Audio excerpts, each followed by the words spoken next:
G'day trainers and welcome back to another Pokemon Horizons episode review. This is episode 6 titled The Ancient Pokeball, and this one might be the best one yet. I know I've said that about pretty much every other episode so far, but it was amazing. So we kick off at the end of the last episode. I'm not even going to go into some sort of preamble. Just at the end of the last episode, we saw a Meteor from the Explorers was swooping in on Liko and Sprigatito. He was going to grab him.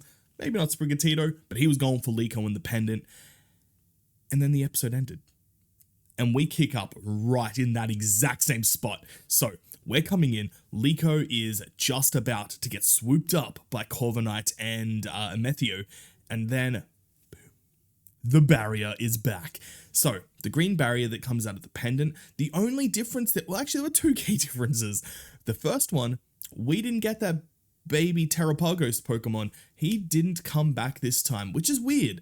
Maybe I haven't even given that a thought as to why that wouldn't have happened yet, but it's definitely something to think about. Why didn't he show up this time?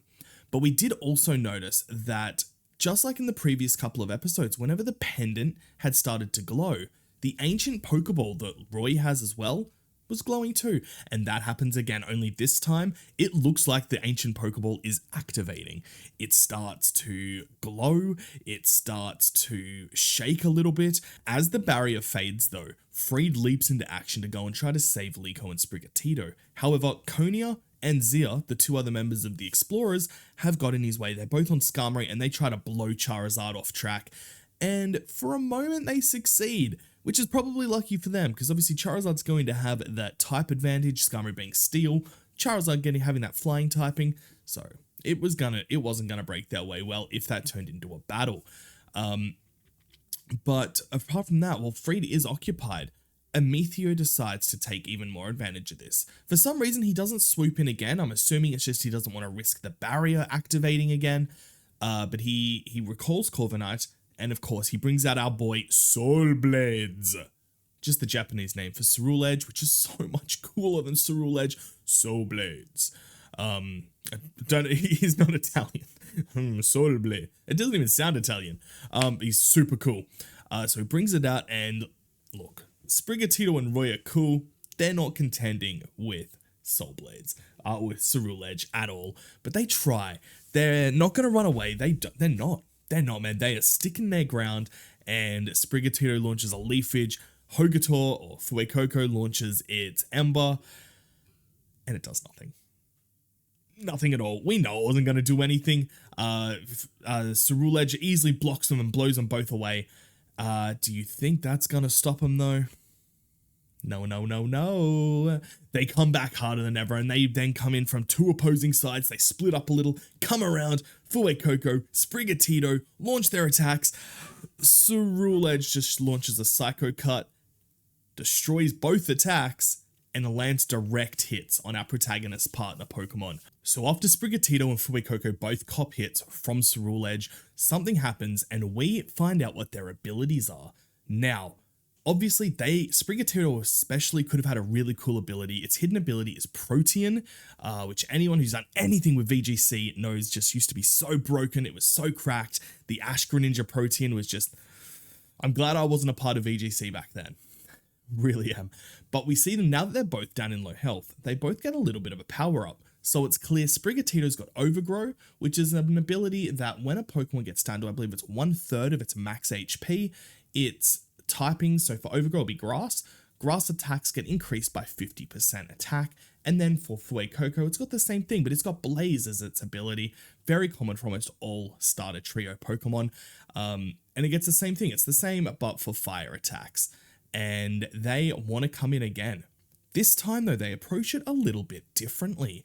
This time, Sprigatito launches yet another Leafage, not as an attack, but almost like a sandstorm, a way to distract Ceruledge and Amethio, and while that's happening, Fuecoco comes in with an Ember and lands a direct hit in Ceruledge's chest. However, does anyone know what typing Ceruledge is? Yeah, Fire Ghost. It's not going to do a damn Fire Ghost. I think it's Fire Ghost. It's not Psychic Ghost. No, sorry, it's not Psychic Fire. That's Armorage, right? Oh god, I'm pretty sure it's Fire Ghost. So obviously fire typing, it's not going to do anything against him, and we see it. There's no lasting damage whatsoever. Ceruledge comes in with another attack. It could be Shadow Sneak. I'm not sure on the translation on this one, but he drops down into the ground, appears behind Fuecoco, takes him out. Drops back into the ground, appears in another Shadow Portal, takes out Sprigatito. And then Amicio goes Savage. They're both on the ground. They're out for the count, man. And he's just like, Sword Blades, finish them. He's telling him to finish off these Pokemon. It was insane. Now, as Ceruledge approaches Fuecoco and Sprigatito, there were so many names, Liko for the first time begs the pendant for help. She's running towards Sprigatito. Obviously, she would jump in front of whatever attack is coming its way. I respect the hell out of that. But she's holding the pendant and she's like, please help us. And it does. It answers. Again, we don't get that baby Terrapagos looking Pokemon, but the field gets covered in a bright yellow light. And again, the ancient Pokeball starts to shake. It's shaking, it's glowing, something is going to happen. And something does happen. The ancient Pokeball activates, and out comes a shiny Rayquaza. Like seriously, one of the coolest shiny Pokemon in all of the history of the Pokemon franchise, in all 1008 Pokemon, potentially the coolest shiny is now on screen for all of us to see. It was amazing. I really want to know how long it was locked away. I want to know how long ago this ancient adventurer lived, if this really was a Pokeball that belonged to him. But it was so cool. Everyone was shocked. Nobody understood this. Everyone's saying, oh my god, they weren't saying shiny. Obviously, I don't think they ever say shiny in the anime. I think that might have actually just been a fan term that's sort of become canon, maybe? I'm not sure. But they were calling it the Black Rayquaza, obviously, because it's black. It's not green, it's black. And everyone's shocked. They're like, I can't believe it. I've never seen one. And in this moment, Free takes full advantage of everyone's shock and chaos, and he beelines for Roy and Liko, and he's like, what is going on? And Roy's like, yo, this just came out of this. What the hell? What is going on? Because he doesn't know. Nobody knows, man. Then he launches an attack. Black Rayquaza launches an attack. It kind of looks like a Draco Meteor, just a little updated, because he shoots up this giant beam in the air, and then all these purple sort of rocks, asteroids, not asteroids, they're not big enough for asteroids, but sort of rocks and debris come flying down. It wasn't aimed at anyone in particular. It was probably him just letting off steam if he's been trapped for so long. And he's blowing things up, and the explorers, Amicio, he's like, we're out. We're not dealing with this today. Go retreat, run away now. Like, run away. Roy tries to recall it. So Roy's like, Rayquaza, return, come back into that ancient Pokeball. It's not having a bar of it, man. He is not having a bar of it. After Roy tries to pull it back into its Pokeball, though, it looks around and it looks like it looks at Liko. And probably it's her pendant. If the two are connected, I'm assuming this Black Rayquaza knows about the pendant or what the significance of that is. So we kind of see it, look at the pendant very briefly, easy to miss, and then it just heads straight up, probably to the atmosphere. That's where Rayquaza live. They live in the atmosphere. We had a Dex entry that said they can live for hundreds of millions of years. I didn't know that was true. I didn't know they were able to become hundreds of millions of years old. I don't know what the average life expectancy of a legendary Pokemon is. I'm assuming that they're longer than others, but I don't know. That might be something we need to look at. We do get a little bit of a small time skip. We cut to a very nice beach with, to be fair, some of the coolest looking tentacle designs I have ever seen. Murdoch is walking on the beach with his Rockruff. It gets bit on the tail by a shoulder, and he's like, careful, Rockruff, you might evolve into a Slowbro. And my favorite character, Oreo, I'm just gonna call her Oreo. I can never remember Oreo, even though she's my favorite. She's like, no, it won't. So look, I might be her number one simp, but she's a bit of a killjoy. She's really a bit of a killjoy. We do see the true MVP of the Rising Volt Tacklers though. Ludlow, the old fisherman that's always with the Quaxley, he's walking up and in his hand is the tracking device that Zir put on the ship. and he's like, oh, throws it on the ground. Quaxley comes up and just pecks it to pieces, and it is gone. They're not going to be tracked anymore. We then see the next potentially best character in the show, as long as it doesn't turn out to secretly be a Yono, and that's a Needlethang.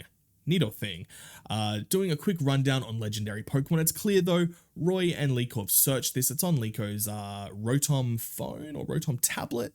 And it just gives the basic rundown. They're super rare, they're super strong. It's almost impossible to find one, let alone catch one. So very basic information that everyone already really knows. Next we see Freed and the kids. So Freed, Roy and Liko, they're back at the old man's house, Roy's grandpa, and they're talking. They're just discussing about what's just happened. And it turns out that the ancient traveler, the one that Roy wants to be like, actually had a black Rayquaza himself. So is this the same one? I would have to say it is. That like legendary Pokemon are already so incredibly rare. The odds of getting a shiny one, like, look, okay, yeah. Obviously, you've got the static shiny, like the 1 in 4,000, whatever it is.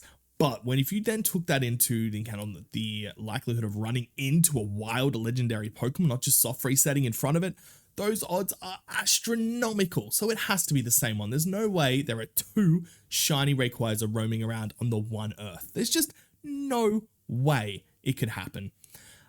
Grandpa then explains that he himself found this ancient Pokeball back on the beach when he was a kid. So, probably 60, 70 years, probably, yeah, actually 60 or 70 years ago.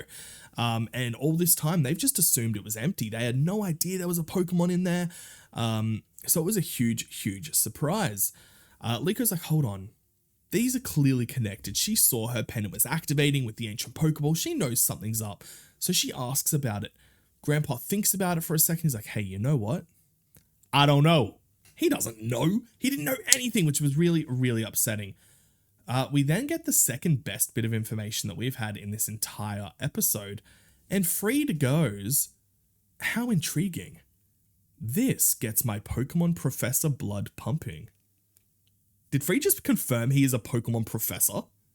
Like, I know we've had sort of references to it. It's not this huge fan theory, or this huge mystery even, but that's pretty cool. Like if it's actually confirmed that he's a professor, you know what? He might even be my favorite Pokemon professor. Kukui was cool. Oak is just a legend. Elm was just daddy. Yeah, he'd be the best. I think Freed would probably be my favorite, man, especially running with Captain Pikachu and a big old Charizard. Yeah. We then see a small scene. Charizard and Fuecoco are just hanging out, and Charizard gives Fuecoco a Pokeball, and they have a really meaningful stare. You know what's going on. Charizard is like, yo, use this Pokeball, get captured, be Roy's. They've got a connection. It's clear they've got a connection. So we know that. We know that's what's going to happen. Now, that is interrupted, though, by Roy running and screaming at the top of his lungs to the brave Asagi, and he's just confessing all of his feelings to Hogator, and he's like, look, I was about to say, look, I love you, but I don't think that's what he said. As a matter of fact, that's not what he said. It's like, look, nobody makes my heart beat as fast as you do, that's a little lovely. Lovey-dovey. He's like, I have so much fun with you. I love singing with you. I want to be with you. I want to be your friend. I want to be your partner. And our boy Hogator comes down and he looks Roy in the face, shaking a little bit, while Roy's like, hey man, be my partner. Let's be partners. I'll become a Pokemon trainer. You'll be my Pokemon partner. Let's achieve our goals together. He's kind of shaking. Fuecoco's shaking. He's like, he's shaking. And all of a sudden, bleh, he spits out that Pokeball and he's like, catch me. He's not going to challenge him to a battle. This isn't Bulbasaur challenging Ash to a battle to get captured. He's like, here's a Pokeball, throw it, which Roy does. Fuecoco leaps into the air and he gets captured. They are officially friends. They are officially Pokemon partners, and we get some more of that Hoga singing. I want to put a clip of what it is. I don't know. I feel like it's going to get copyright hit so fast. We watched the intro and the outro on one of our streams recently, and it got blocked worldwide in like 12 hours. So I don't want to risk it. Maybe I will. Maybe. You'll know if I'm risking it. If I'm risking it, it's here. It's here somewhere right now. Yeah, we'll see. From there though, Freed walks over and congratulates Roy. He's like, look, you're no longer just a person. You're now a Pokemon trainer. Fuecoco or Hogator is now your partner. You've got responsibilities. Congratulations and welcome to this world. Again, really making him feel like a Pokemon professor, which was great. But he's like, but we are leaving for the Paldea region. And Roy's like, crap, so we've got to separate. But Liko, button in like she usually does, like, just come with us, man. You're a Pokemon trainer now. Come journey with us. Come train with us. Come battle with us. Come to the Paldea region. And he's like, I want to. I really want to, but Grandpa won't let me. There's no way he'll let me. And of course, Grandpa's on the beach. He walks up and he's like, what's up? Grandpa didn't say what's up. He didn't say it at all. Roy tells his grandfather that he wants to join the Rising Volt Tacklers. He's like, I want to join them. I want to travel with them. I want to achieve my goals. I want to be like the ancient traveler. I want to meet all these new Pokemon. I want to travel the world. But he then says, but that's not all. I've got another dream. I want to achieve Fuecoco's dream. I want him to become a powerful Pokemon, a powerful fire-type Pokemon, just like Charizard, and I'm going to do everything I can so he can achieve his goals as well. And it's lucky he did that, because if he didn't, Gramps wasn't letting him go. Gramps is like, you know what? Seeing that you're not just talking about yourself, you're not just being selfish, you can go. You 100% can go, and you're going to do this.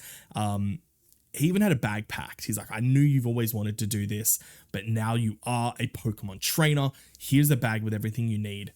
Have fun. Freed assures Gramps that Roy is going to be safe in his care, because obviously Roy's probably only 10 years old. He's just a young man. And Freed's like, Roy, when you return to this village, you're going to do it riding on the back of that black Rayquaza, which is going to be so cool. I'm excited for him. It was nice. With that really happy wrap up though, we move to Amicio, and he's in a really dark room. So he's off. He's giving a bit of a breakdown to Gibeon. Remember, Gibeon's Master Gibeon. Gibeon's the leader of the explorers as far as we're aware. It doesn't look like he's alone though. So we see Amicio in the middle, and we see two other people standing on the sides. So that makes me think there's probably about 5 officers or commanders within the explorers. And we get names of one of them, but I'll get to that in just a second. So Amicio is giving his breakdown on what's just happened, about the pendant, about the Black Rayquaza, but also he failed to get the pendant. And he's apologizing and saying, look, I acted rashly. I should have come and reported what I had so we could have taken this together. Pretty much everything he was telling the butler he should have done like an episode or 2 ago. And unfortunately, one of them, Master Gibeon, kicks Amicio off the case. It's no longer his mission to secure the pendant. He gives it to one of the other commanders there. And this is the commander, I believe his name, sorry, I've got it written here. I believe it was Sipple or Sipel. Oh, I hope it was Sipel. Sipel's cool. It's probably Sipple. It's probably Sipple. Oh, no, it's Spinel. Spinel. Spinel. Or Spinel. Spinel. You know, I'm going to say Spinel. Spinel's taunting Amicio hard. There's obviously some bad blood there. Spinel's like, not only did you lose your mission, you lost your Pokemon battles. And I even doubt that there was a Black Rayquaza. And that peed Amicio off. The butler had to come in. He's like, can I remind you both, Master Gibeon's here watching all this. Amicio walks away. There's nothing he can do. He was kicked off the case. He walks away. And we see all the others who were actually appearing sort of like Akatsuki style. Anyone that watched Naruto or anything. I just wanted to make another Naruto reference. But they were kind of just hologram appearances.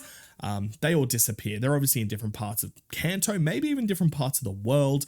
Actually, I'm going to say different parts of the world because we're obviously on our way from Kanto to Paldea. So worldwide travel is going to be fine. We cut out, Amicio is now walking, and Zir and Konya both appear, and they're like, hey, I heard we've been taken off the case. Are you okay? What are we going to do? Are you just going to take this lying down? And he's like, it doesn't bother me. We're going to focus all our efforts on tracking down that Black Rayquaza. And that was it. We do one small cut back to the village where Roy is welcomed by the rest of the Rising Volt Tacklers onto the Brave Asagi. And he actually gives them a gift. Roy gives the Rising Vault Tacklers a gift. He has the flag of the Brave Asagi that washed up on shore. Everyone's happy. Freed gives him his very first job, which is to go and raise the flag, which he does. It looks amazing. It looks beautiful. As the airship, the Brave Asagi, starts to take off, the rest of the village show up, and they are there. They're cheering for him. They're happy for him. They're wishing him the best. They're happy to see him moving on. It's really, really heartwarming. It was a great end to the episode. And just, it was a great episode overall. Like, all that stuff with Rayquaza, that was all in like the first 7 to 9 minutes of this episode. Everything after that was post-Ray, which was a crazy beginning. But they're now back off, heading towards Paldea. I had a quick look at the episode titles. It looks like not next week, but the week after, we'll probably arrive in Paldea region. I'm not sure where. Maybe somewhere near Messagoza, obviously it being the capital. I hope so. Yo, I can't wait. If we're going to see things like Area Zero, that's cool. Oh my God. Okay, spoilers in case you haven't played the games. But what about the professors? Do you think they're going to be alive? Is this taking place in the same timeline as the game? That's another thing. They might not even be in the same timeline. Huh. That's interesting. If we see the professors, and if we do, are they the actual professors? Extra spoiler alert right here. Are they the AI professors that were created? I guess we're just going to have to wait and see. Anyway, guys, again, this is only the 6th review we've ever done. I'm loving them. I'm learning more each time. I am trying to make these better and more engaging for everybody involved. But again, if you've got anything, questions, or anything maybe I've missed, let me know down below in the comments. Let me know your favorite part of the episode. And who do you think you're going to like more, Liko or Roy? I think I'm a Liko fanboy. I just like her. She's an intriguing character. She's likable. I like her more than I like Dash 6 episodes in, that's for sure. But guys, we're going to wrap it up. Have a fantastic evening. I love you all. Have a great day.